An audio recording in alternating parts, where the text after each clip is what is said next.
Okay, day 342. This is part two summary.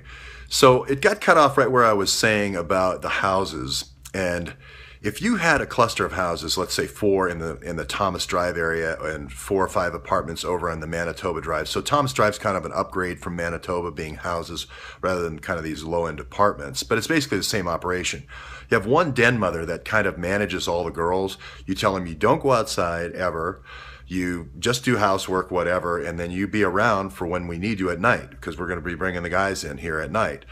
Now, this is exactly the reporting that Luke is doing, okay? The only difference is it's always the same person that answers the 911 call. And this is why I say if it's either one person or two, Sadiq and Galani, and Galani may just have 2 IDs, and it could even be Hina, that is that person. But you basically, whoever calls 911, whatever girl calls 911 or tries to climb out the bathroom window like they did in Long Island serial killer case, you basically just intercept the police when they come to the door and say, oh yeah, he beat me.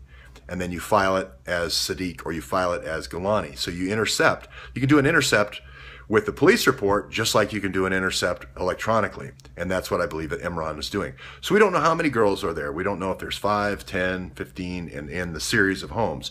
Now the way that DynCorp did it overseas was it was a group of about 4 or 5 girls per, I'll turn this off. It was a group of about 4 or 5 girls per house. So, but again, we don't have any direct evidence, but this is why it's so important for Luke Rosiak of the Daily Caller to interview Galani. Let's have a long format interview on Crowdsource the Truth with Galani, have a long interview with Sadiq, and have them explain, and just have me ask some questions. I would love for Sharyl Atkinson to be a part of that. The recommendation I'm going to mention to Sharyl Attkisson is this. This isn't the old world where you have a press release at the National Press Club and then you go over here and you do a book pitch here and you do a book pitch here and you go to Barnes & Noble and you do a book pitch here. Recast, this is my recommendation to Sharyl Attkisson, recast the smear as a counterinsurgency manual. First, to understand what is happening, you have to know the plays. You have to know the plays that are being run against you. You have to know NGOs that sound nice that are smear you, okay? You have to know fake reporters is playbook 2 that smear you.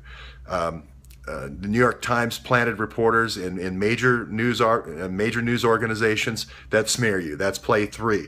So that you have these, so the smear becomes this daily playbook that you use, and you go, okay, that's number 1. Oh yeah, Sharyl's talking about, and you apply this, you apply the smear and apply the playbook to what's actually happening in this case going on right now. And you could apply it to other cases as well. But this is what makes it an invaluable desk reference versus the smear I'm talking about, an invaluable desk reference versus being, you know, oh, I read it, I bought it, I got her signature, I read the first 2 chapters, it was great, but yeah, don't read it. This is how the smear, and this is the only book out there that actually is this playbook. This is almost a counterinsurgency or a counterinsurgency playbook. And it's so important. So the ties between Sharyl and I is the electronic surveillance is what she got. I got more than the electronic surveillance. I got the parallel construction that happens after that, where they put you in jail, and then they, you know, put your name out in the New York Times, CNN, and WAPO with, oh, he's a right-wing conspiracy theorist. So I have kind of the other half of this, which is the physical surveillance piece of this. So that's why it's a good combination of the 2 of us working together. So Sharyl, what I'm saying is this is a new form. This is a new form. This is a daily thing that you need to be doing. I'm serious. Once a day. Use Crowdsource the Truth. You don't have to invest any resources. A daily, stay up with this story. Get up to speed on this story and stay with it and use the smear as a playbook. And you will find your sales will rocket because people will have this long-term, daily gaining understanding rather than just kind of like a transactional thing where they come in and they look, you know, like me meeting you at the press club, you know, briefly, and then buying smear and then leaving, you know. So anyway, that's my advice for a Emmy award-winning journalist who's won the Edward R. Murrow Award for investigative reporting. That's the kind of chutzpah I've got this morning. I slept at a Holiday Inn Express. No, I didn't. I was much lower end hotel than that on a rat line. But anyway, that's my note out to Sharyl Atkinson. Attkisson, like kiss, K-I-S-S.